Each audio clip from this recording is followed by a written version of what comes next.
ஒரு சில அரசியல்வாதியை பற்றி மற்றவர்கள் இழிவாக பேச வேண்டிய அவசியமே இல்லை.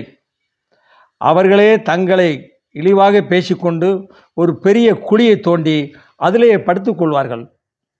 அப்படித்தான் இப்போது அரசியல் களம் தரைதளமாகிவிட்டது. எங்கு நோக்கினும் ஊழல், எங்கு பார்த்தாலும் ஊழல், ஊழல், ஊழல், ஊழல். மக்களின் வரிப்பணம் எங்கேயோ செல்கிறது. திருக்கோவிலில் இருந்து தலைமைச் செயலகம் வரை சென்று விட்டது. தற்பொழுது திண்டுக்கல், அடுத்து இர்சாத்தூர் தொடர்கிறது.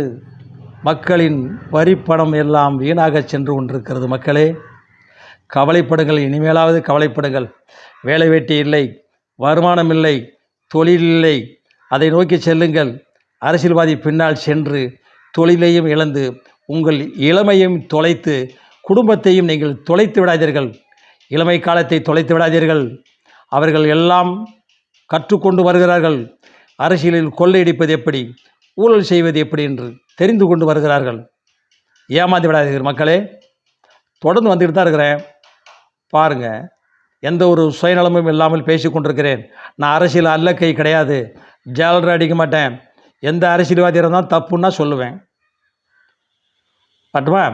வணக்கம். ராமச்சந்திரன், மதுரை.